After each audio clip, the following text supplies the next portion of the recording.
Welcome to the Fandom Foundry and our show, all about why the people choose to make gaming a part of their life from young age to old and beyond. I am Todd Oxtra, your host for this episode of Why We Play, and I am joined by Marcus O'Neill, a man, a Canadian, and host of HypeFactor, Tiny Game Chronicles, and Brothers from Another Mothership. Man, Marcus, you have so many engagements with the world of gaming, but you know what? I just call you a good dad, good gamer, and somebody that tries to teach me how to play the Fantasy Critic game. With that, Marcus, how you doing, bud? Wow, that's quite the intro, Todd. I appreciate I'm doing pretty good tonight. It's I'm still recovering. I still feel like I'm a bit recovering from all of the Summer Game Fest news that we've had. Recorded an episode, an emergency podcast for HypeFactor to kind of break down all the fantasy news, fantasy relevant news that we've had from Summer Game Fest. And man, there's been a lot. There's been a lot that's happened this last week or so. Absolutely. It's kind of crazy. And I think a lot of the gaming world, half of it's so funny because we start looking about our gaming calendar, and I feel like maybe a third of the games happen in the first half of the year, and then everything else happens in the last quarter. So it's almost Yeah. like, why do we start anything even in January anyways, when almost everything else of note really takes on that, like, even I guess it would be August through that last quarter. So we may have to discuss, maybe that's a decision we change, kind of like the, rather than calendar year, we just kind of like think about the way gaming calendar goes in a different light. But we're not here to do that, but we may touch upon that. What we're here to do is talk about your life as a gamer and why you chose to take something you probably enjoyed as just a youngin', the different areas of playing games is just a fun thing to do, and you turned it into something that is obviously a part of your life at this point. Probably, 90% of your life has been as a gamer. So it's kind of interesting because a lot of hobbies we leave behind, certain music things, people always say, I stopped listening to music in this age. But with gamers, we don't stop. We just don't stop. It's part of our life. Well, I kind of stopped for a little while, Todd. I would say that. I did All kind of right. stop for a little while. Okay. So like, I don't know. I think like um probably middle, grade, I want to say 11th, 10th, 11th grade. I kind of like Okay. really slowed down with my gaming Sure. into university, slowed like basically didn't game. And then once Mhm. I graduated, I bought a PS2 and kind of that was the gateway for me getting back into gaming. And it was a bit of a slow burn, to be perfectly honest. May get into that a little bit more, but like it really has, not unlike the gaming calendar we were referring to, it can ebb and flow. There are definitely some big kind of busier periods and some slower periods. I don't know that I ever didn't play games at all, but I certainly, there were periods of time where I didn't own any systems, or not any new systems. I wasn't buying new games. It was just more like you go over to a friend's house and maybe you'd play something because it was there, but it was definitely not the anchor in my life that it is and has become today. Yeah, I think it's a common thread. I think it becomes because in our early years, our life changes so much and so quickly. We're preteen, we're teen, and hormones, girls, school, things change.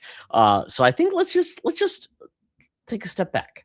Sure. So, what is your gaming origin story? Kind of think of, like, what brought you into games, and kind of like, how did that change throughout your life? And that'll kind of, lead us in different areas of your I guess your progression as a gamer, kind of like your, how you leveled up through gaming, what skills you gained, and as you adapted through different stages of your life and you got new achievements, marriage and kids and all that fun stuff. Like, I wanted to know, kind of more of like how you manage that, because we were talking about this and you said, hey, Todd, I might be closer to your age than you consider. And I'm like, you're such a young looking man. And I'm like, I "Oh, hide it it can't be," well, and I'm I like, think. Well, you do, and it's like I think we look far younger than our parents did at a certain age, which is kind of interesting. But with that, how did it all start, and kind of like what was those key points in your life where like, wow, gaming's kind of cool, and I want to keep doing this. Yeah, my earliest gaming memories, like as many good Canadian boys, like I spent a lot of time at the arena, the hockey arena. And I remember the arcade games that they would have in the hockey arenas. So that was like I remember like Wonder Boy was a big one, or there were some like Double Dragon and I think it was like the You're shmups talking like like the arcade games at the actual arena, like we had at the the bowling arena. Yeah. alley. Yeah, Yeah, we yeah. had the bowling alley, Yeah. and that was where you played, your 100%. I arcade always try to games. get a Yeah. few quarters either before or Yep. after practice from my parents, and then definitely we'd all hang out in playing those games at after the actual hockey game that we would play. So that was a part of it. I remember my neighbor had a Commodore 64. We'd always go over to his place. I distinctly remember playing Frogger, having to type in the commands to load up the game. Oh, These was floppy it disks. load, Yeah, $sign? you I remember had a better than Commodore me. 128. Yeah, Yes, yeah, yeah. yes. Yeah, and so those are the earliest ones, and then obviously, gaming was magical. Like it was so cool. And then when home consoles started to become a little more, I don't know, available, we didn't get one right away. But I remember often renting one from like a small kind of like I always have to ask video this because a store. lot of Canadians, they can't give me Yes, like every Canadian seems to have like a different, like which area of like what province of Providence province. are Yep. you from? Yeah. So I grew up in northern Ontario, Todd. So actually Okay. not too far from where you are. So when at this age, I was quite far north, like quite far north. Okay. My dad worked in parks, so he managed one of the provincial parks, kind of like the end of the road, as far north as the highway goes. Before you got to Uh, the Canadian Shield. oh, you're in the Shield. You're already Oh, in the you're in the Shield. Shield. Yeah, Oh my yeah, yeah, goodness. yeah. But it's Yes. not. Yeah, like I mean, it's so if you want to, if anybody who happens to be listening and wants to look at a map, it was in Red Lake. Red Lake. So it's probably kind of like halfway between Winnipeg and Thunder Bay, but a little bit further north. Is it actually Anyways, Ontario? yep. Okay. I'm going to pull up a map because you know Yeah. what? I love maps. I love on Yeah, podcasts when we talk about like geography because sure. I feel like nothing brings us together than a map. Yeah. So I am a big fan of that. I even talked about like where I'm from in Michigan. I am, when I grew up in Michigan, I'm from Minnesota now. Yep. It was like, oh, this is where I'm from. So let's see. Oh, here we go. Let me pull this up. This is very exciting. Oh There's a wow, map. we're gonna put it right on here. We're gonna Okay, put a yeah. map right there. Look at that. Look at that. Oh my goodness. What did I just do? Oh my goodness. What am I doing, Marcus? I gotta bring this back in my screen. Let me do this. There we go. So Yeah. Red Lake, is this actually true? Well, how about we? Northwest Ontario, Canada. Yeah, There's it a must be right. compass. Yeah. This is not like an interactive map. No, it's Apparently. not. It's the Sunset Lodge on Red Lake map. So apparently they're doing their thing. So I mean, maybe this one. I don't know. Yeah, like it's Is that north right? of Kenora. Yeah, yeah. Is That's there a right. fire in Red Lake? What's going on there? So the provincial government office is where my parents used to work, kind of like it's called the Ministry of Natural Resources, and they manage a lot of the firefighting. So Red Lake is kind of a central staging point for a lot of fires because anything north that they're bothering to fight, they have to kind of launch from Red Lake. So how is there fires though? It looks like there's just snow there. no, there's lots of fires. Is it a lie? There's a lot of forest up there, Yeah. Todd. I agree. I agree. Yeah. So, anyways, yeah, that's where it is, Red Lake. Yeah. And I will say, like, I mean, you get close to like Duluth area, Boundary Waters, those areas right there.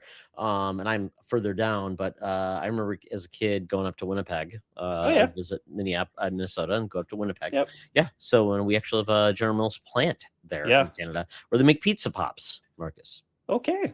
There you go. There you go. And so I was in shares. Red Lake until I was about, I want to say 10 or 11. And then we moved. So you rode a bear to school, right? Or a moose, maybe? Yeah, it would have been a moose, if anything. Okay. But, yeah.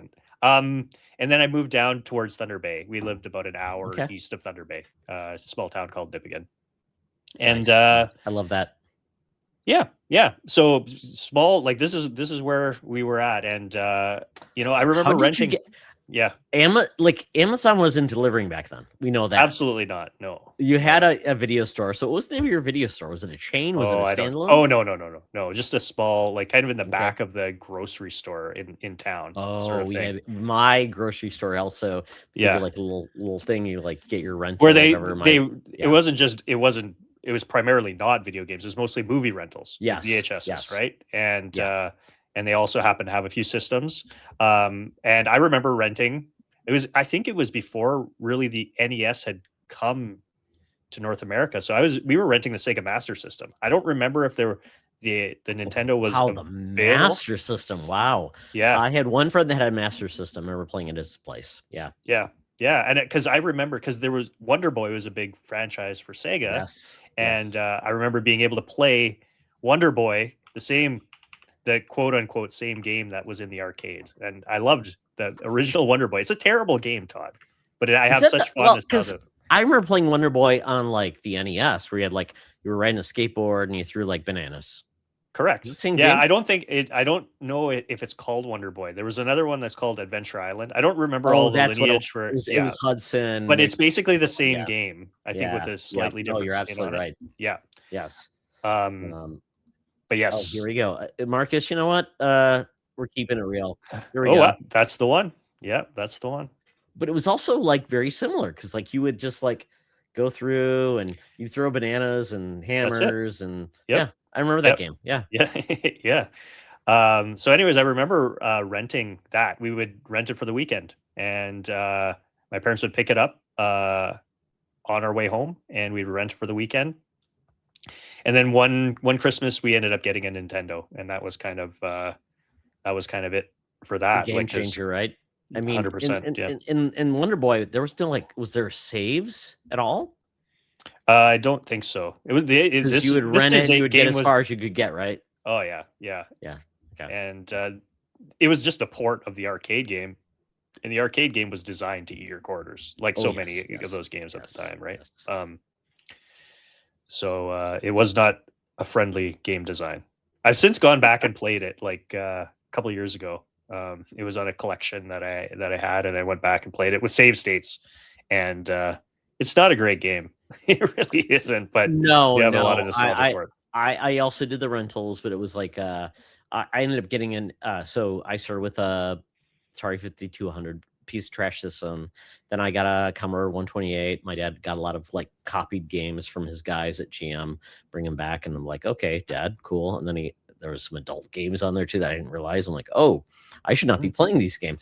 And then the NES, I ended up bought off my friend. He got it from a flea market, which is essentially just a dirt mall where you buy it off somebody. And then I got that, and yeah, the rest was history. But then I ended up renting the SNES and the Genesis in high Mm. school because I didn't have the money to buy it. But I'm like, I'd check it out in the summer. So I kind of that was my lapse basically. The NES after that lapse, college, whatever. I had went into PC gaming and Yep. then just one. So with yourself, I mean, renting systems, you got an NES. So Yes. did that kind of become now? Do you have siblings? I have a younger brother, 3 years younger than me. Okay, So there's just the okay, two of us. got it. Okay, And yeah, he was into games. He has basically, as he became an adult, went away from them. I think he has a Switch, but he doesn't really play it that much. So he never really got back into it.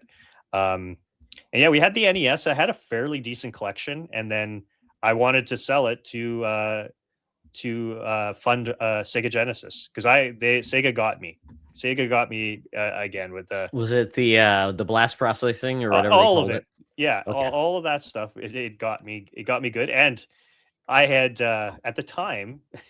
I don't remember exactly what the exchange rate, but it was much cheaper to buy these gaming consoles in the U.S. So I remember sending what my friend was. It was a common thing at that time for people to travel from where I was in Nipigon to go down to Duluth to go and shop for the I believe the weekend. proper pronunciation dilute. Duluth. Yes, dilute. Yep. And my friend brought me back a Sega Genesis with a copy of Sonic 1 bundled in, and Not Wonder Boy. not Wonder Boy. I don't think. Well, no, they Did that definitely had. continue on the Genesis? It did. It did. Yeah, Okay. there's several Wonder Boy games. Okay.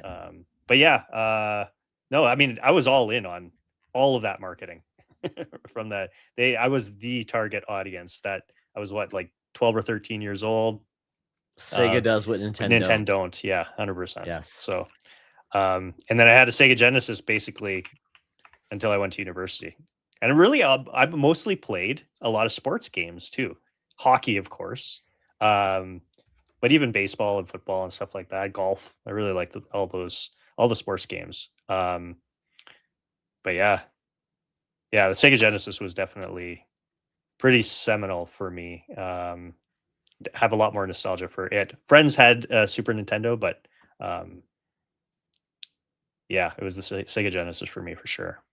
Yeah, I think it was a scenario where Genesis was. I mean, I really love the Console Wars book. It's really great. I mean, if Yes, anybody wants to know what's fantastic. going on at the time, Yeah, it's kind of interesting. I probably can remove this there because it's an SNL video at this point. But yeah, it's great. I mean, it was the beginning of the Console Wars, and I think that was the worst of the Console Wars compared to then. Because I mean, well, it changed, but still, it was a Nintendo's world, and Sega was trying to get into it. And um, from there, though, Genesis hmm was your pivot.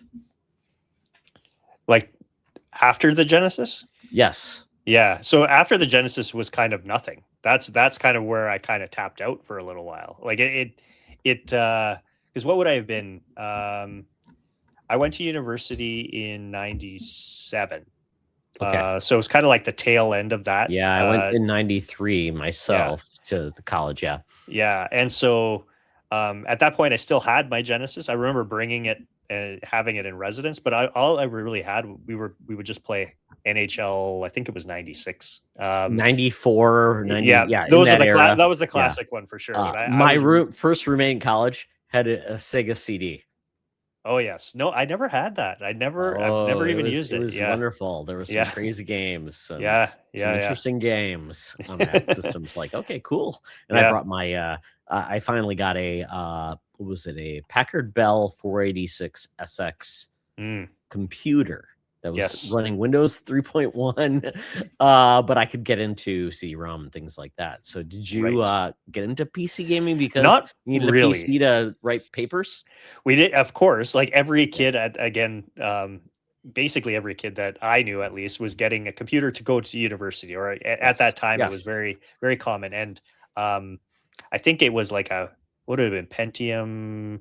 Oh, yeah, like Windows 95 was coming through, you get your Yeah. Pentium, and it was like, oh, 133, 30. I don't remember yeah, what the number very was. slow, but Yes. that's the basis of, like, I remember, like, Half-Life was a thing, and I had Diablo. That was yeah, the one. I played a fair Warcraft amount of Diablo Warcraft, 1. Diablo. That Yes. era of PC gaming was just kind of Yeah. like, oh, blowing up. Yeah. I mean, I mean, I'm sure it was around a little bit before that, but it was kind of an era of the first era where ROMs were kind of a thing. So I do remember being in residence and realizing that you could get basically every NES game you could, and like Oh, lots of wow, downloading yeah. stuff through all these, illegal means and stuff like that. A And lot of shareware, right? I mean, you get, like, yes, Quake yep, on disk yep, of some sort, and yeah. yeah.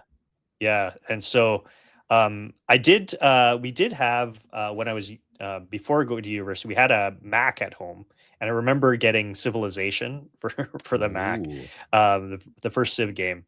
So that one also holds a little. What about Myst? Was that a part of your life? Not at all, no. No, okay, And okay. that probably maybe if it had been, I'd be better at puzzle games today. That style of game, but I really struggle with those types of games today. But yeah, no missed. No miss, unfortunately. I remember it was like the showcase with all the CD-ROM. I had Seventh Guest, I had these other games, and quite honestly, then it was just like, oh, those aren't really good games, but it was Yeah, impressive for the time. yeah, yeah. And then basically that's kind of how it was. You play a little bit, but nobody had consoles at university, Oh, and really? Okay. not where we were anyways. And so we played a little bit of computer games. I still had my Genesis kicking around, but it was always hooked up to the TV, but nobody really ever played it. And then somebody must have had a PlayStation 2 because I Oh, remember really? Okay, playing. yeah, that was Yeah, like 2000. Was it 99? 2000 at the no, yeah, it I must have think it been right was down because I remember Genesis was 2000. like or the Dreamcast was 1999, right? It was like Yes, I 99.99 think was so. Yeah, Dreamcast, and I yeah. think the following year was like, oh, PlayStation PlayStation 2, 2. right? That Yeah. was popping. And I remember going over to friends' houses like while at university, but people were renting their houses and they had, I don't, again, sports games mostly, golf. And we'd, be drinking beers and playing sports games. Uh, but it was enough to know that I wanted to buy one. I just didn't have any money. And so once I graduated, one of the first purchases I made when I got a job was I bought a PlayStation 2. And that was a bit of a gateway, like I said earlier, to get back in and start dipping my toe back into gaming. Yeah, there it is right there. Oh my Uh, goodness. And I think about like that era because I had a choice in college when I was graduating. My fiance at the or my girlfriend at the time, my friends, they said I could either get a N64 or a PlayStation 1. mm, I'm like, yep, well, I kind of know what Nintendo makes. But when I saw what PlayStation was doing, I'm like, oh, I can get Tekken 3, I can get all these cool games, Final Fantasy 7. I'm like, yep, sign me up. So that yep, got me into PlayStation. And yeah, I went from there. And for PlayStation 2, I'm like, that's where it was like a juggernaut, right? I mean, it was like, think of yeah, the reality you could have with this yeah, amazing console. yeah. And it was a DVD player. You didn't have to have a separate Oh, DVD yes. player to play your DVDs. So that Yes. was You could that was a watch bit The of a selling Matrix. point. Yeah. What else? What were the big movies? You know, it was always watch Matrix, right? Yeah, yeah, for sure. And yeah, again, sports games were where I started, but I also like I played a decent amount of not I wouldn't say as much as like some in our circles, Todd, but a decent amount of RPGs. So Mhm. I liked my Final Fantasies, and so um I started picking up some RPGs for the PS2 as well. Um and yeah, and then Guitar Hero. That was another big one for us for the Oh, PS2, right? yeah. Guitar Hero 1, 2, and I think 3 was on PS2, I think. Yeah. And just one guitar, no mic, no nothing. It No, was just oh like, yeah, yeah, yeah, just the just guitar. show your Yeah. ability to be an Yeah, awesome shredder. That yeah, was all it was. yeah. And then it wasn't until PS3 that I really started kind of expanding my repertoire beyond Yeah. RPGs. I kind of fell off of sports games and just lots of other different things. The PlayStation Network kind of that was probably the first hint of indie games, kind of that more these downloadable games that were quirky and shorter, and honestly make up such a big chunk of the type of games that I play today. That's where it started was PS3.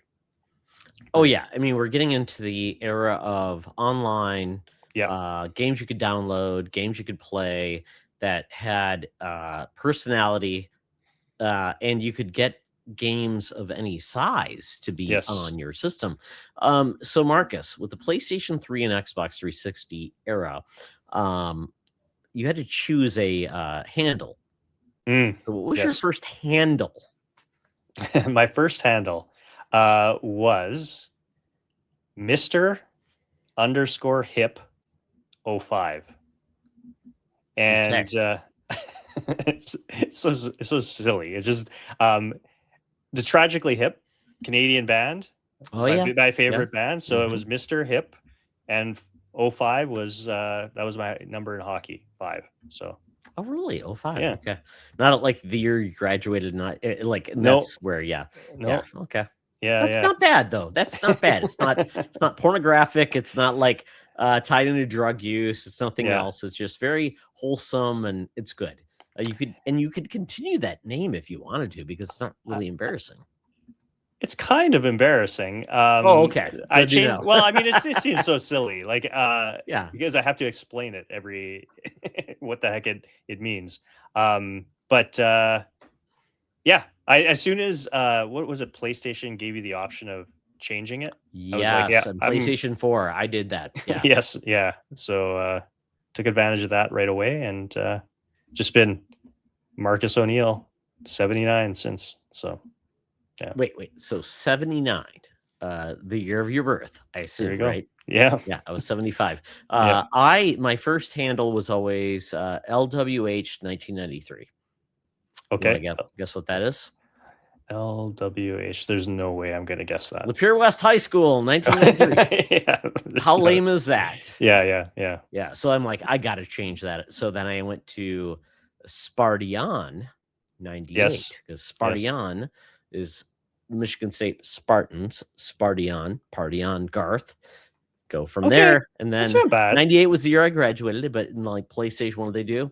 Nope, somebody already had that. I'm like, how did somebody else have that? So Wow. 1998. So yeah, I'm kind of split with my gamer tag now, but it's one or the other. So yeah. Yeah. So Marcus O'Neill 97. Is that's your evergreen 79. now? 79. So 97. Yep. Sorry.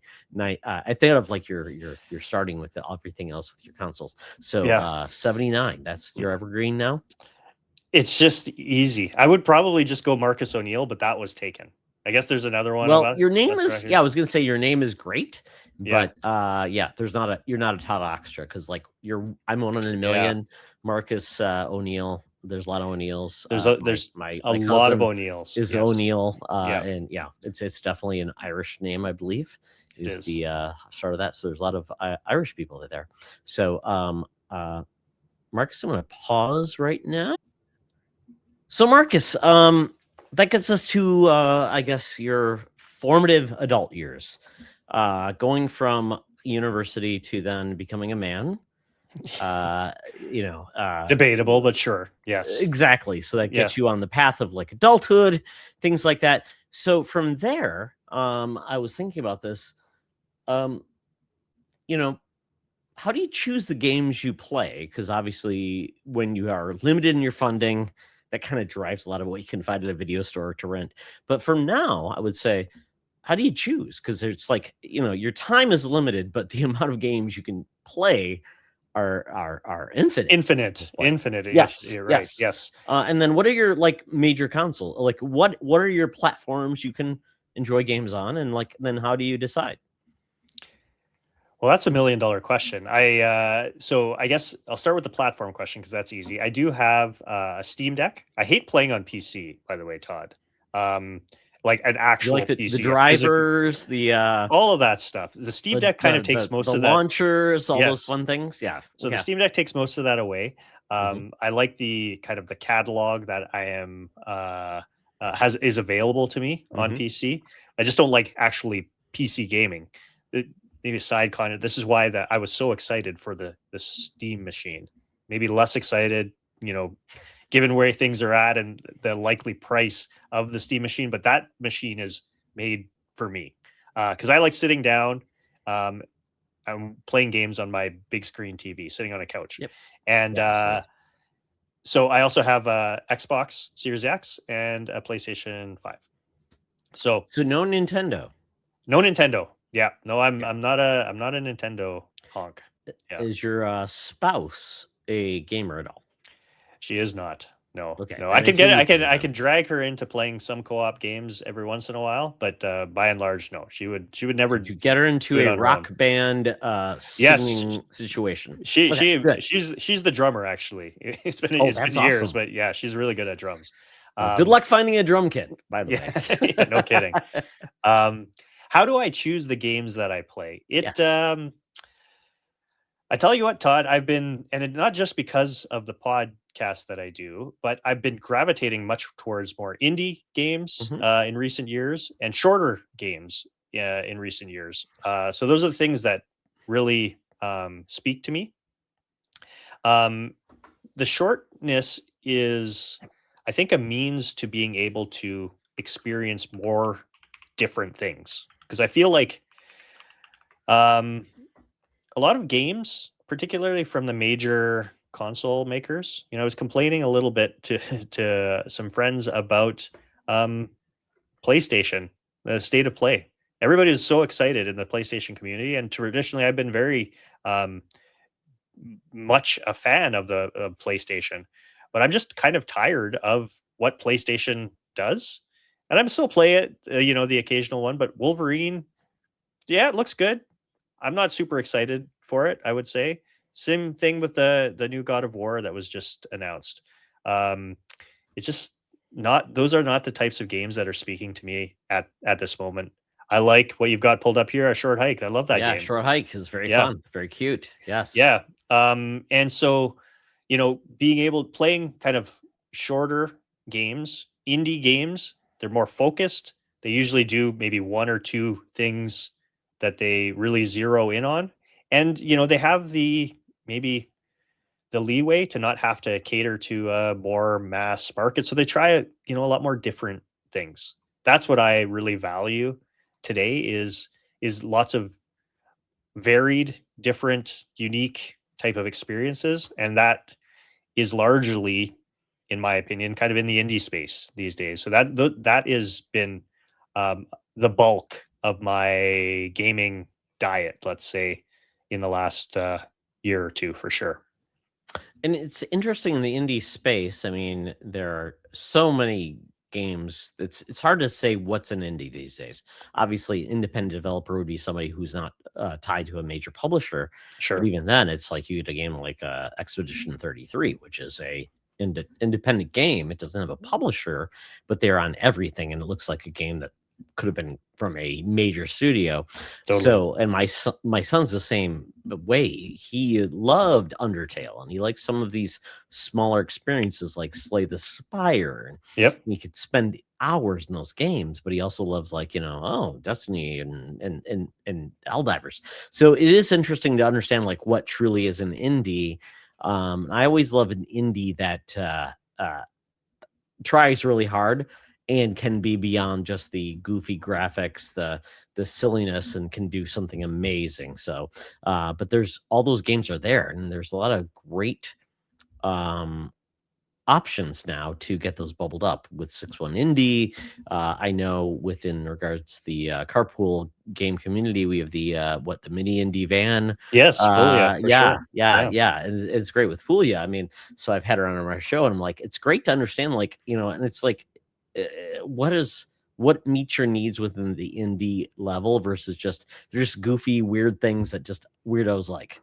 And that's odd to say that, but it is kind of like, well, what about the guys who like these hardcore games? Like, yeah, indies can be that way too, because then you get like the boomer shooters, and, all these crazy games, like the guy that likes to kick things and Yeah. shoot people, and Yeah. I mean, go crazy.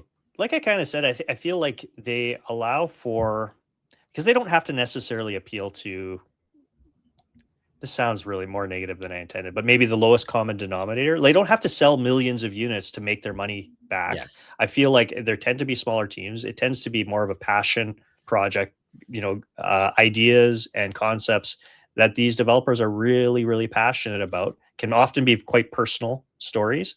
I think of a Mhm. game like Consume Me. Are you familiar with Consume Me, No, Todd? not at No. all. I will look it up right now and show it So on the screen so we can all talk about it. we played this last year. We did a bonus episode for Tiny Game Chronicles, and it's a semi autobiographical story about a young female growing up with the stressors of life, and they've kind of she created like a management RPG sort of game that focused on her relationship with food and other stressors in her life.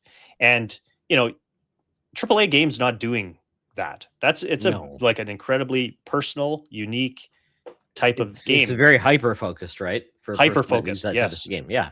100%. And that's the type of experiences that I like having, because I've played plenty of third person shooter, cover based shooters, or I don't know, like I played a million, not a million. That's obviously an exaggeration. I played so many of Sony's first party standard fare superhero games, and Mhm. they're good. I want something different, at least where I'm at right now. And this is Consume Me is a perfect example of different. Another great one that I absolutely adore is a game called Arco. I played that kind of the end of last year into January. And Arco is a phenomenal game, and not nearly enough people have played it. It basically is set in this fantasy Western world that is almost like an analogous to kind of colonial times in the U.S., I would say, and Mexico, kind of that Westerny feel. Mhm. And you're played from the perspective of several indigenous characters that are basically having their land kind of stripped for resources by groups of newcomers. And there are these revenge stories, and they all kind of culminate in the end and all come together. And it's this interesting kind of blend of turn based and real time combat. There's a pretty complex, like, upgrade skill tree. All the characters that you play on through the various chapters play incredibly differently. You can build them your own way. Like, it is really just unlike anything I've ever played before. And again, I keep coming back to that uniqueness of it. That is what is a super appealing to me as a gamer right now. And I think that's something that the indie space can do in a way that the more bigger budget AAA games just don't have the leeway to experiment in that way. Oh, I totally understand that. I remember when I played the original Plants vs. Zombies. It was owned by EA. PopCap did not own EA at that point. They were an indie darling. They were Yep. on Steam. They had amazing games. And I remember playing that game with my son when he was a young child, and he loved that to death. We played it together. It was an Yeah. amazing experience. And then it got corporatized, I guess the best way to put it. And then it was just like, oh my goodness, I just want a Plants vs. Zombie 2 that Yeah. feels like the same way, but it was like, oh, pay more on mobile. I'm like, oh, horrible. Right. Yeah. But one of my favorite indie games, I don't know if you played it, it was called Bloodroots. Yes, I And have played that one. Yeah. I love Bloodroots. Yeah. And I think it's such a fun game because it's like a game that I think has so much I guess personality. It's Yeah. fun. It is like you just have to adapt to its experience. And it is still, though, really expensive for some reason. I don't know why. Oh, really? On Yeah. Switch 2, I'm like, why is it still $20 on Switch 2? It shouldn't be Yeah. that much. And I love the game. It's so It's much almost fun. Hotline Miami It esque in kind its of is, and combat. it's Yeah. like you're just this crazy dude who wants to kill a lot of people because they destroyed your family, and it's just like you're just going through. Then you can die a million times. It's Yep. super quick, and you can just go in there and you can do whatever you want, ride a barrel, Yep. and you can do like all of this really immersive gameplay, and it's fun. You can beat people with a carrot. It's great. Yeah. And I love it. And I think that's what makes it so much fun. I love the art style, and I think that's where when indies nail their art style, they nail the mechanic. And some of the indie games, I just hate their art style. It's just like, oh, it's That's fair. gross. Yeah. Yeah. You know, and I get that. That is independent for anybody, but I think art goes a long way. Just like, personality. They say, dogs. Well, dogs have more personality than hogs. That's why we eat hogs, not dogs, right? I think is that from Pulp Fiction? I think maybe. I don't know that reference. Maybe. Yeah. That's the whole thing. Yeah. Why do we eat pigs? They have less personality than dogs. It is a thing. So yeah, personality goes a long way. I love art style. I think art over art aesthetics really will always trump. It's always what catches your realism. interest right at first, right? Is what does the game absolutely look like? Yeah. Because video games are a visual medium, just Of kind of like course, comics. And if the artist you don't like, you're probably not going to be that entailed to it. So it makes sense, but it doesn't have to be hyper realistic. All those things, those are great. But does that art style look amazing? Like Cuphead. Yes. Not like hyper realistic, but it's amazing. So I want more people to go into the art style to make it attractive, because some art styles just are not there. I know people love Undertale. For me, it's not attractive, but it's just the gameplay is there for them. Sure. The music's amazing. So can you give me? I'm curious, Todd. What would be a couple of other? You mentioned Undertale. Would be a couple other art styles of games with art styles that just kind of turned you off right off the? Oh yeah. Let's see. Art styles that turn me off. I'm not a huge 16-bit fan anymore. Okay. I just not. It Yeah. just kind of feels like worn out. All of Yeah. the retro styles, I feel like you can do more with it. I would prefer a artist style, like Cuphead or something like it feels like painterly Sure. or animated versus that 8-bit style 16-bit. I feel like that's a crutch. I feel like I would rather have that really drawn style to me. Like Streets of Rage looks amazing. Oh my god, that Streets of art Rage style 4. is so Yeah, that's anime fantastic. Yeah. amazing. So that's my style. I don't love the 16-bit, 8-bit style anymore. It gets overdone, and I feel it's a crutch. And I Yeah. think we can do more. Yeah. So something like The Messenger, where you would be like, I thought The Messenger was great. My It's son really got into it, and I okay, we like the can be fact that they friends. We can still continue well, to be yeah, friends. I Yeah, think yeah, that was yeah, cool because it was part of the mechanic. It was like yeah, it went from generations. There's yeah. actually a gameplay where they talk. I can't remember what the name of the game is, but basically it talks about like, oh, we're gonna take you through this gameplay, and you gain different mechanics and things. That actually is like the immersion of different art styles and gameplay mechanics through time. Like you gain the ability to like pick up an item, and then you Mm, gain an ability to get a skill tree, and I thought that was fun. So I think there's ways to do this that is not one, but and that's what makes gaming awesome. yeah, There's not one thing that I would say hits everybody, but I think we all have a commonality of like, I appreciate that, but it's not for me.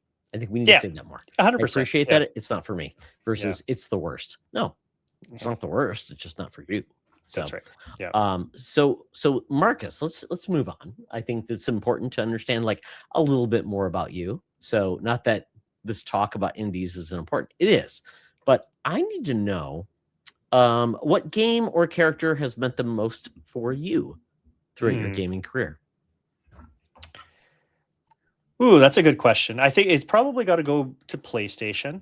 Because again, Okay, like that PS, I said PS2 got me back, but that was kind of more dipping my toe back into things. I think the PS3 generation was really what set me on the track that I ended up sure. going on and kind of brought me to the place that I'm at today. So it's hard not to kind of think of like a character like Nathan Drake or like Ellie from The Last of Us. Hmm. Those type of high production games with the characters that felt like they could be real people. The first kind of that generation, at least for me, that felt like, and maybe it's because the visuals were starting to actually match, the production values and the voice acting and all of this stuff. Like these felt more like real people to me rather than just video game characters. And yeah, probably, yeah, Nathan Drake, I think, is the first one that definitely came to mind when you asked that question. So I never It played is. Metal Gear Solid. So Oh, just really? mentioning, yeah, I never was a played it. big Metal Gear fan. Not every game connected Oh, with me, because but yeah. I really did enjoy Metal Gear Solid 1, 2, and 4. Okay. And yeah, that's kind of where I'm in with Metal Gear. But I mean, you're absolutely right. I think PlayStation 3 was a cool era where we finally saw PlayStation go into becoming a real developer of games Yeah. versus being a third party system with some games. So I totally get that. Yeah, it was kind of cool to see them finally emerge from that weird era of like, oh, get a second job to buy your console versus Sure. why. And then it's like, oh, because these are the games you're going to want to play. Right. So Right. totally get that. I Yeah. remember the commercials for Uncharted 2. Like to this day, I very distinctly remember there's a commercial about like some guy whose girlfriend was watching and thought it was a movie, thought that the Yes. Uncharted 2 was the real movie. And he's like whispering to the thing, like to the camera. He's like, it's been like 3 days or something. And she still thinks she's like getting the popcorn and while he's talking to the camera. And yeah, I mean, it was kind of like that. Like it felt so realistic and so, I don't know, just groundbreaking at the time, at least for me. And yeah, I'll definitely always kind of think back to that as really setting my path to where I'm at today, that time in PlayStation 3. Yeah, it was a time when Indiana Jones was just not a thing for most people, and then Right. Tomb Raider just kind of had devolved, and no one cared. And it's like, okay, somebody's got to pick up the ball of a guy who has quips and goes on Yes. things, and that's what we got. And Yeah. the actual gameplay and cinematics and everything else finally matched in an HD resolution, which was very cool. Yeah. So yeah, I totally get that. It makes sense. And um I think that was the big jump that I think feels like that was the last big jump we really got, Yeah. because HD, once it's in HD, I mean, it feels like everything else is kind of diminishing returns after that. Totally. Yeah. Definitely much more incremental advances from that point on. Okay, so a follow up, what genre or franchise do you have FOMO for? So what's that thing where it's like, I I wanna wish I love liked it, it. but man, yeah, because I feel like that with a lot of games. I'm like, I wanna love it, but I've tried, or everybody says, "This is the one," and it's like, "Nope, that's not the one either." So, is there something you have that as well? There's probably a few. Um, I don't play like anything multiplayer. Okay. I do wonder. I don't necessarily know that I have a lot of FOMO for it, though. I do wonder what people what people see in it. I find it very stressful playing multiplayer, and having to kind of coordinate Mhm. playing times with friends and all that stuff. It's just like, Scheduling anything with adults yeah. is the most painful thing in the world. So I "Hey, don't know if, honey, let's go yeah, to, like, dinner with exactly. friends," Yeah, right? yeah. No, no, it's horrible. So I don't know that I have a heck of a lot of FOMO. I do wonder if I could like that, if maybe the circumstances were a little different. I would probably have to say the truer answer is more like rogue, roguelites. Okay, Again, okay. particularly in the indie space, Todd. These games have become so popular. Every once in a while, one will hit with me. I do continue to try them, but it is a bit of a hit and miss for me. And I wish I liked them more because it has become such a prevalent mechanic in so many indie games that look and sound very cool. Um, I played a decent amount of like Hades as an example, just the first Mhm. one. I finished it, like got to the end, Oh, but real I didn't get the wait, you're not a true fan, ending. but you got to the end of it. I didn't get that far. Yeah, Wow. I I felt probably like, put wow. Yeah. like, I don't know, 20 hours into it. I don't Okay. know. Okay. It was a while ago. I owned a Switch at the time. Um, and I played it on that. But yeah, maybe the roguelike, and maybe we'll go roguelike deck builders, because that is something that's super Okay. common. Yeah. And when you add the cards into the mix, I'm just not Oh, very good at it, and I wish I were oh. better. Um, Yeah, because they just dropped, what was it? Sur Vampire Crawlers, Survivors, Crawlers, yes, with yes, cards, and it's like, yes, man, I hate cards because I'm horrible at cards to begin with. yes, Always get the worst cards, and yeah, yeah, don't make it horrible. I mean, to me, and this is there. It's interesting because yeah, I feel like that's become the thing. It's like, let's take away everything you grew up with a game perspective. It's like, let's limit you, but make you still want to succeed. It's yeah, like, oh, okay, cool. I have limited time, yeah. I know. energy, and opportunity. So maybe it's not for me. Yeah, it's true. I don't know, man. There's so games that look so cool, and then I hear roguelike deck builder, or even just roguelike, or just deck builder, and I'm like, I don't I know. want And then save states. I want my progress to matter. I have yeah, time. My yeah, time is more valuable than yeah, my money at this point. It's like I just want to be able to continue. So every game, yeah. Hades, hey, can I just start the level after I beat it? Because I don't yeah, have to beat it again. Because yeah, that's not the important part for me. It's like I understand the story, but I will never get there if I have to keep starting over again yeah, because my time is valuable. Yeah, it's very sad, yeah, but I get it. But yeah, I mean, that you just have to realize it's not for you. It's like Destiny 2, and Destiny. I'm like, I won't be able to do all of the raids. I get right, it. But if I right. could just do one, I'd be happy boy. So I'm curious, what is the one for you? What's your FOMO genre? Which Oh, I would have a you? ton. I don't Yeah. like turn-based RPGs, which Okay. sucks. Yeah. I don't like sweaty shooters. I'm bad at it, and I don't like Yeah. roguelites or roguelikes. I feel like it limits me, but that's okay because there's Yeah. so many games. I There's need so some, much. Yeah. but it's great to say a game like, "Oh, good, I can skip that one, enjoy," and I Yeah. feel like I can go back. I am a kind of a traditional guy, but I do like the occasional like, oh, that's a cool thing. I'm gonna play Mm, that. So I'm okay yeah. because I don't know, Marcus, if you saw like on the SGFO showcase, Jeff Keighley said, "Oh, this year so far, 9,000 games have come out on Steam." I didn't catch that. That's ridiculous, right? It's so crazy. Exactly. So that Yeah. tells you right there, like Yeah. I can barely manage like 4 games a month because Yeah. I'm like I just get highly distracted. ADHD is bad for gaming because I'm like I Mm. should be gaming, but I'm like, oh, I just need to watch that one more YouTube video. So we'll go Yeah. from there to something else. How did you go from player to video game enthusiast, obviously, to fantasy critic guru?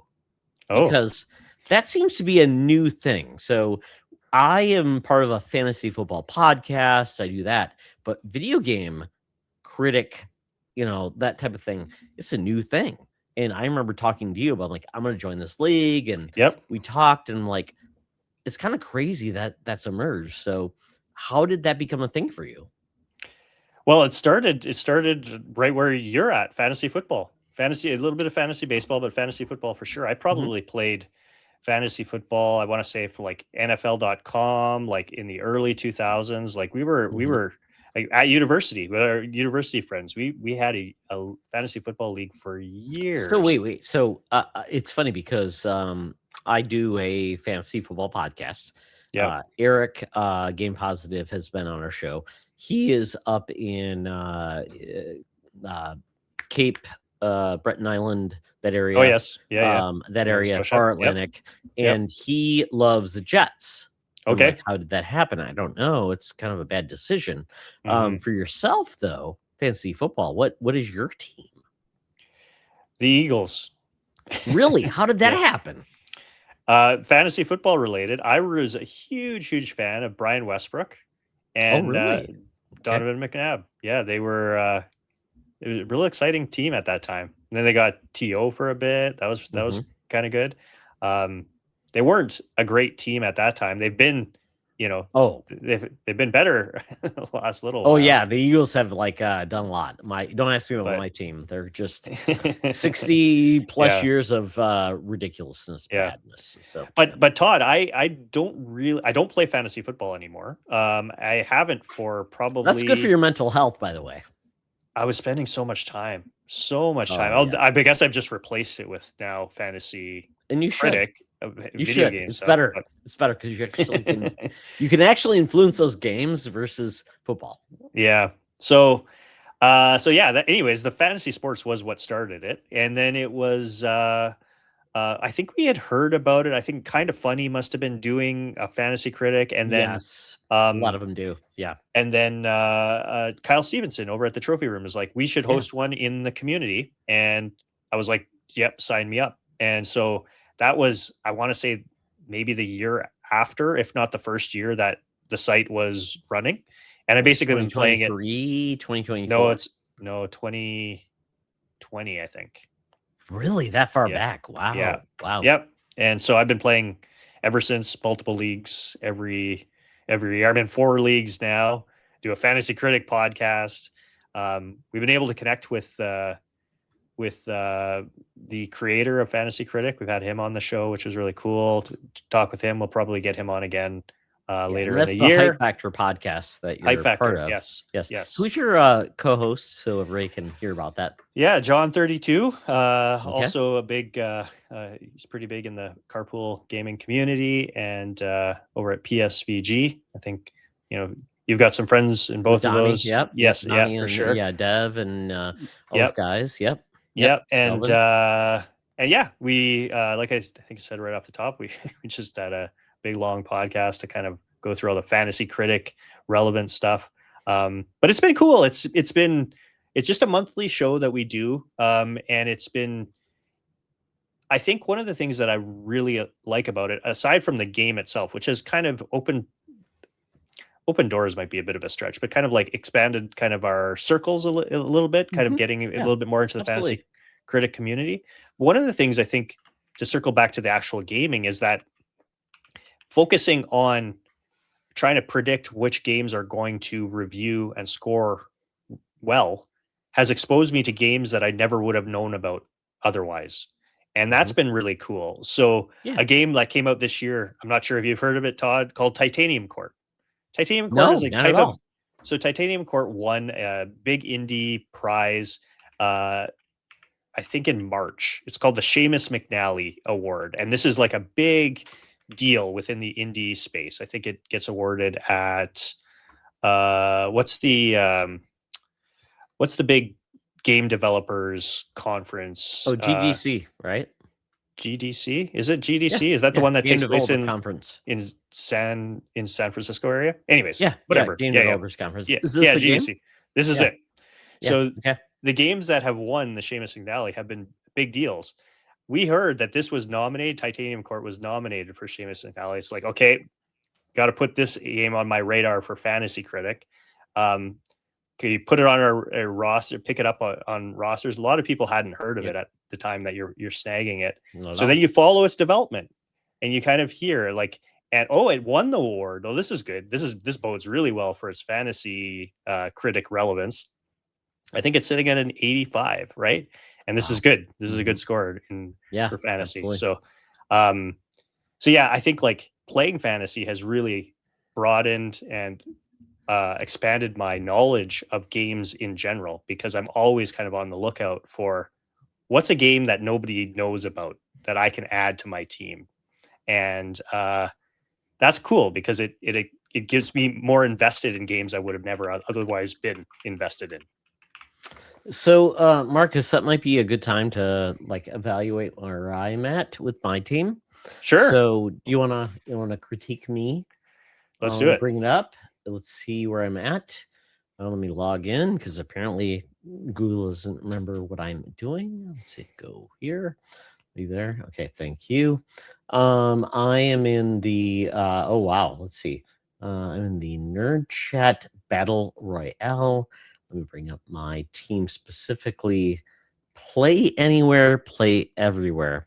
Let me bring it up. So my team has Resident Evil Requiem, Very good Dragon one. Quest VII Reimagined, Onimusha, Way of the Sword, Scott Pilgrim EX, Fatal Frame 2, Crimson Butterfly Remake, Orbitals, unannounced mainline 3D Mario platformer, and the Eternal Life of Goldman. How do you feel about that?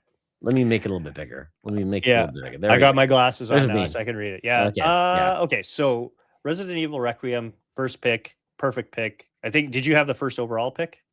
I was pretty close. Yeah, I think that might have been. Yeah. Yeah. So that's I think that's the pick I was advocating to be taken first overall. So that's a good one.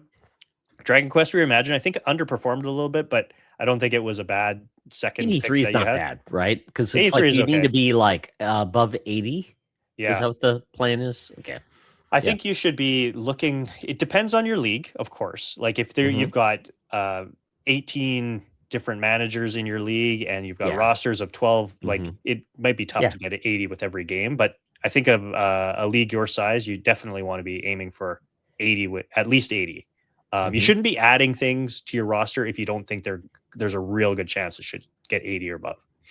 So anyways, Dragon Quest, good, solid second round pick. Onimusha just got a release date. That's fantastic. That one will probably score well. Capcom has been doing very well in recent years. All their games score well. So that's great. Scott Pilgrim, it scored okay for you. Yeah. I was surprised that it didn't do better. Okay. I settled in right about where I thought it would. It's okay. Actually, it's a little bit higher than what I thought it would be, to be honest. The previous game was, I think, in the high. Doesn't 70s. hurt me, but it's not going to help me. Right. Fatal Frame, probably a miss. I think you. Wow, I'm surprised because I thought that would be like, wow, it's back. And apparently I thought people like Japanese horror more than they did. I think one of the tricky things that I often mention on the show is some of these games that are remakes from games that are really old or much older, like Fatal Frame 2 originally came out 20-ish years ago, right? And it's like, how are they doing enough to change the original game to kind of meet with today's sensibilities. So I've Or always, even drive recognition, right? Or it's like, this even as out there? So yeah, get I mean, enough Fatal Frame reviews, is not right? the biggest IP out there. So No, yeah, it no. um that one I think is probably safe to say is a miss. Orbitals people seem to be excited about it. People are very excited about the game. Yeah. Yeah. So I And feel it good again about just that. got a date as well. I think it's Mhm. September Yep. September Is that 3rd or something. only on Switch, or it's a Switch exclusive, right? I believe so. Yeah. Yes, I believe so. 3D Mario platformer. That obviously that one's not coming this year. Well, are we gonna get and that's just where I gotta figure out the rules of my league. I'm like, can I like swap out a game? I have to Okay, look. yeah. I mean, check your rules for sure. It hasn't been counterpicked. It looks like you guys don't have counterpicks, right? We don't. There's been a Yep. little. It's been less problematic in this league, but I mean, that's where I've got to figure this out. But I think that's the heart of this league, the league of all these things, counter picks and like extra money to pick Yep. games. Because when we made these picks, I think it was February. I'm like, in half the games, like we said, maybe 5% of the games were unknown Yeah, because I think half of the release dates aren't even available, like that's right. like May 15th. Yeah. So I'll have to look and see what's available. But I feel pretty good about this, except for obviously that 3D Mario platformer. If you can swap it Yeah, out though, that's not a I hope problem. I I would, can, yeah. because I'm okay with the rest. I would Yeah. strongly advocate. It was just announced at the Nintendo Direct. Mhm. I think the new Final Fantasy game that was Oh, announced is the a 2D HD game. Yeah, correct. Yeah, I think yeah, I that's agree. a big one. Okay. If nobody happened to grab Rayman, the Rayman remake, Oh, I it think looks so that good. it looks so good. Rayman Legends Yeah. is legit one of the Yep. best That was 2D originally a Wii platformers. U exclusive. I know, I know. Old days, So old those would be a times. couple that I would potentially look Okay. at if they haven't been snagged at this point. Yeah. And yeah, like Life of Eternal Life of Goldman, I think is a good bet to score well. People have been really excited about this game. It's The like people have DuckTales and something else. Yeah, Hollow Knight. It's like a that's true. Metroidvania, hand drawn art. I don't know that it'll be quite as difficult as a Hollow Knight, but Thankfully. yeah, fair. But it might But reduce the score because people like difficult games, apparently. reviewers like Yeah. difficult games. This is Yes, they do. yes, keep that in mind. Yeah, absolutely. Yes, they do. Games that are harder tend to review a little bit higher. So All right. yeah, not Well, too thank bad. you. Not too bad. Thank you, Marcus. I Yeah. I, I feel like it's good because I typically don't do well in fantasy football, and I've not done well in fantasy critic. So I'm like, I'd like something to do well, but you know what? I'm not naive enough to say that it doesn't really matter that much. So from there, oh crap, I just closed out my window. Let's see if I can bring it back up. Um, so let's go from there. Gaming is crazy. A lot of news is sad these days, but I would say what is the most exciting thing for you about the world of gaming in the future?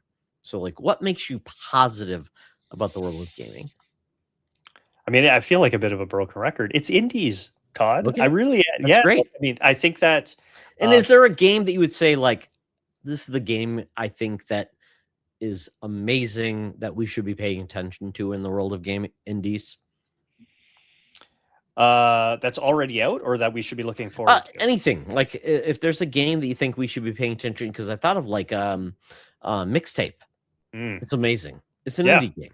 It's Yes. great. I love that game. But some Me people are too. like pushing Yeah. back. It's like, I'm I like, know. We that's did a whole awesome. we just did it's our Yeah. most recent Tiny Game Chronicles Yeah. episode. Yeah, I love mixtape.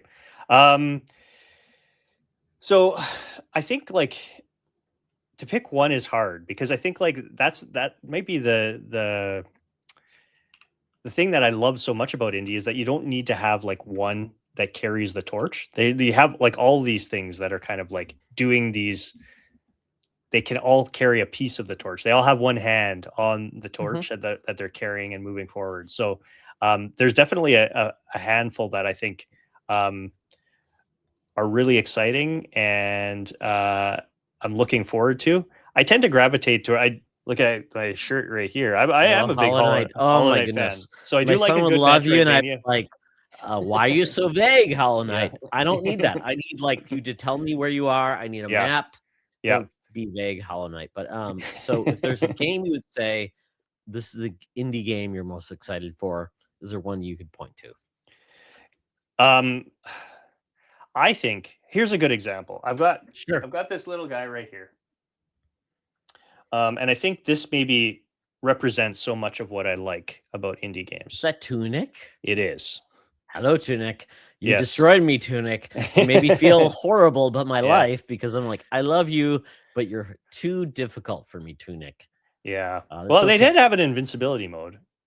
Did they? But yes. You Apparently, I haven't betcha. paid attention. Yeah. I still haven't paid attention to Metroid Dread, where they added the less difficult mode. I'm like, oh, okay, Yeah. I'll get back to that, and I never do.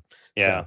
So, So anyways, Tunic like I thought looked so cool. Yeah. it is cool. Whether or not it vibes with everybody, I think like Yes, that's something absolutely. else. But like it has, I remember being just like the level design is what I'll always remember about Tunic is like Yes. you are wandering around this place and like you go through this whole convoluted, you know, dungeon kind of area, and then you pop out somewhere else, and then you kind of exit that area to get to I don't know, the main area. And the exit was there all along. You could have literally gone that way, and it was kind of just a little out of view, kind of a little hidden. And there was so much about that stuff that was built into the game. It was just like, wow. I was just remember being in awe so much of what it was. There's like a whole kind of almost post-game content that is like requires more of me than more of the player than I have. But I still thought it was really, really cool. Animal Well does something kind of similar, Todd. Oh It's yeah. like a lot of that hidden kind of, I think I hate the term, but they've referred to it kind of as like a Metroid Brainia, where you're gated by knowledge, right? Puzzles, yes. Yes. And again, a lot of that stuff is over my head, but I'm so in awe of like the people who create these games with such small teams, such small budgets, relatively speaking, and are able to do what they're doing is just like, wow. I don't think it like that, even though I probably should when I'm playing a AAA game. And maybe it is because it's just like, how did that, like Animal Well was built by, there was a solo dev. That's amazing to me. Same with Tunic. Andrew Schuldice made that game. I'm sure there were subcontractors and like, but for all intents and purposes, these are solo devs making these games, and that just blows my mind. And yeah, it's just like that wow, and being like, man, you guys did that. It's so cool. Tunic and Animal Well are some pretty good examples of that sort of thing, and I think that they kind of like symbolize that aspect of indies that I really appreciate. I really wish there was a less reliance on, hey, let's make this really difficult. Because I would say this, there is a group that want really difficult games, but there's a lot of groups that just want a cool experience and not let difficulty get in the way. And I know it becomes a big difficulty, but like, what does the creator want? I'm like, well, I get it. The creator wants you to play their game. That would probably be correct. Yes. But so I don't disagree. Yeah, I don't get. But we talk about accessibility, and it's like there's a lot of people just have like they don't have the ability to be great with mechanics and things like that. It's like, so I always say this: is the goal like to give the people that want the high challenge this, but do you still want people to experience your world, your experience, and they want you to say that was a great game? I enjoyed it on my terms. So that's something I'm like, I wish we would just get over this, like, because movies and books don't say you have to learn a second language before you read my book, or you to watch my thing you have to learn a different language. I feel like video games sometimes becomes exclusive because of your ability to play the game, and that becomes exclusive and just becomes like you're creating a barrier to make your art accessible. And I'm like, I just find that exclusionary to a point where it's like, Okay, great, awesome. But then you're gonna also limit your user base, and then you're gonna basically say you only limit a point. So It's true. I would just hope there was more of like an open experience. Like my wife, yeah, she'd love to be able to watch subtitles, but she has macular degeneration. She can watch Mm, subtitles, so she right. would love like those things. So it's ultimately become like, well, you can be that way, or you can invite more people into the medium that make your game more successful, and maybe they get better at the game and they can play at a higher difficulty eventually. So Sure.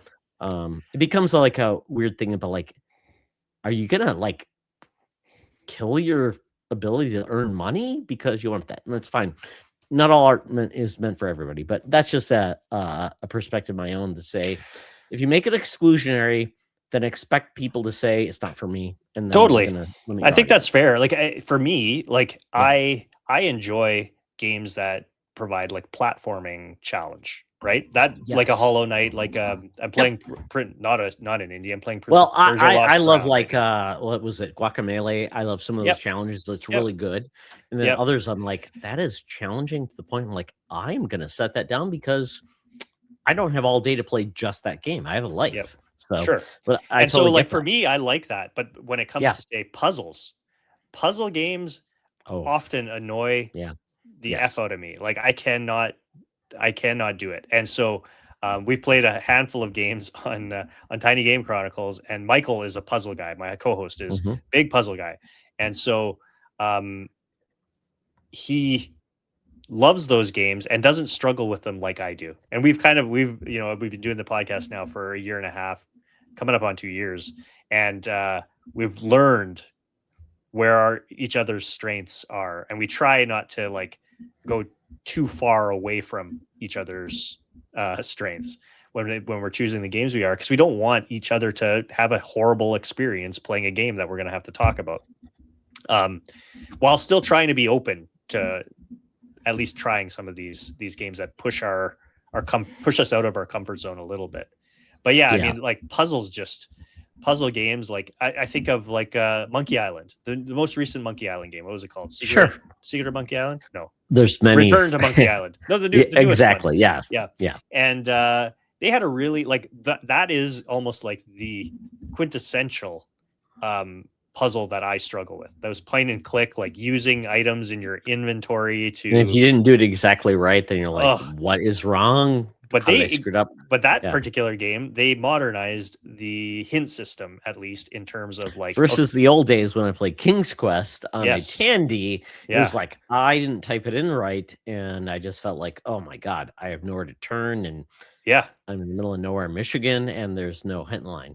So that's a kind of it speaks to the what you're saying is like the games do have the ability at least to give players options, and I think that Yes. is great when they do that. I'm not going to, I don't know, particularly with these smaller teams, you have limited kind of resources to be Oh, maybe absolutely. potentially implement some stuff. Yep. So I'm not going to get too mad, but and they know it too. You are going to limit your audience if you make things too difficult or too challenging and not give people enough options in which to engage with the game if that isn't like their bread and butter sort of thing. Yeah, accessibility matters, Yep. from a level of like physical ability versus even mental ability Yeah. to your time, and it becomes a um and I hate the narrative like get good, and I Yep. really do. I really Yeah. do because it feels like, do you want people to get into your gaming system, or do you want to be like, nope, that's how I made it, and then screw you? Like, great, awesome. Yeah. I will not play your game. Exactly. Yeah. Um, yeah. So from there, though, um, I think the important part is talk about what's the positive thing we're looking forward to. What is the most exciting thing in gaming that has you focused on the future? Mm, Because there's a lot of negative out there. So, what are sure. you most excited about the future of gaming that you feel like, wow, gaming is going to be continue to be awesome because of this? Hmm. Um, I'm gonna go. It's not that there's not some negativity around it, but I'm choosing to look at the positive. I mentioned it Sure. already. Steam Machine, Todd. This is bridging my two worlds in a way that I've wanted for a while now. Um, like I said it right off the top, I do not like sitting at a desk playing games Yes. on a computer. I have no interest in doing this.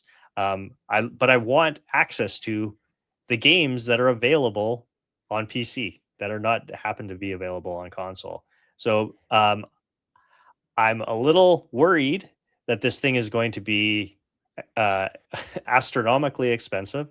Um, I'm not sure it's going to matter for me though, because I think it fits exactly what I'm looking for at this moment so much that it almost doesn't matter what it ends up costing. Of course, within limits, but like within a reasonable, I don't know, value. I'm probably going to get that, and that might be what my gaming kind of looks at. I don't have any plans to jump on the next version of like PlayStation console anytime soon, anytime in the near future. But the Steam machine is really what I'm excited about. Like I was so excited when it first released, and I've tried to I continue to be excited about the concept and just worried about what it's actually going to, when it's coming, how much it's going to cost, and that sort of thing. But the actual hardware itself, man, that it could not be a more of a Marcus thing. They couldn't have made anything more for me at this moment. So That's good to hear, and yeah. I'm hoping that between Steam Machine and Helix, we get to a point where it's actually gonna be economical for people to jump into the world of PC gaming, Mm, because that's been a big barrier, especially getting something in front of your PC versus me putting a long HDMI cord from my PC here to my LG 65-inch TV. I right. have to have a keyboard that's wireless and do that stuff. It's not fun. And then No, does it work? that sounds Does it awful. do the right resolution? Yeah. Like, pair my joy. Yeah, it's not ideal. I can do it, but that's okay. Yeah, it makes a whole lot of sense, and I hope we get there. I totally do, and that would be amazing for everybody. From there, Marcus, what would you say are your top 3 games you're excited to play now that you kinda understand what games are coming this year? Ooh, that's a tough one. Okay. This year, what was I most excited about that was most recently announced? Because like a lot of the big stuff, Todd, is It's gotta not be Call of Duty, right? It's gotta be Call of Duty, some Call type of of Duty. Fortnite. Yeah. Yeah, yeah, yeah. Um, Gears, maybe. possibly Control Resonant. Okay, Resident. Okay. Where are you Yep. gonna play that? Probably PlayStation. Okay. Um, You have a PS5, right? correct. Okay. Yes. So the good news, I think PS5, you'll be playing that for many years ahead because I would say that whole cross generation thing will continue for many years, Yeah. which is Yeah, good. for sure. For sure. Yeah. What else? So let's go indie, and we don't have dates, but everything these games should be coming out definitely this year. Okay. Hopefully as early as the summer. There is a 2D action precision platformer called Lucid, Todd, Oh, really? um, Hmm. and it is kind of Celeste, kind of Metroidvania. Um, I suspect it's going to be challenging, and it's got that that retro art style. So it might not be your vibe, but I think it looks fantastic. This is a game That looks too painful for me. yeah, this is such a game for me, Todd. This Oh, is the wow. types of stuff that So I much love. jumping and doing Yeah, things and love it. concurrence. Yeah. Yeah, love it. And then similar vein, this has got like a Mexican theme. It's called Mariachi Legends. I remember that. I've seen Okay, you this know this game. one. Like, Yeah, okay. okay. Yes, It yes. was supposed to come out Q2. It got pushed to Q4. And I'm very excited about this game. I've had it on my radar ever since I first saw a trailer. They announced it. It's not the Mexican samurai game, right? There was another one that was called that too, right? I don't think it's Samurai. Maybe. There was another one that was like oh, okay, this is interesting. I love the aesthetic of Or it. maybe I mean, the Castlevania, the new Castlevania game, that looked awesome too. oh yeah. Belmont's Revenge or Legend of whatever. Belmont. Yeah, Yeah, it yeah, looks yeah, great. Yeah, yeah. amazing. Yeah, I love these games. The look, the feel, Yeah. that like pixel art element. Looks great. Yeah, Yeah. that looks good. I'm like, Yeah. oh wow, I love it. Yeah. Plus the elements of the different ethnicity and the cultural element is cool too.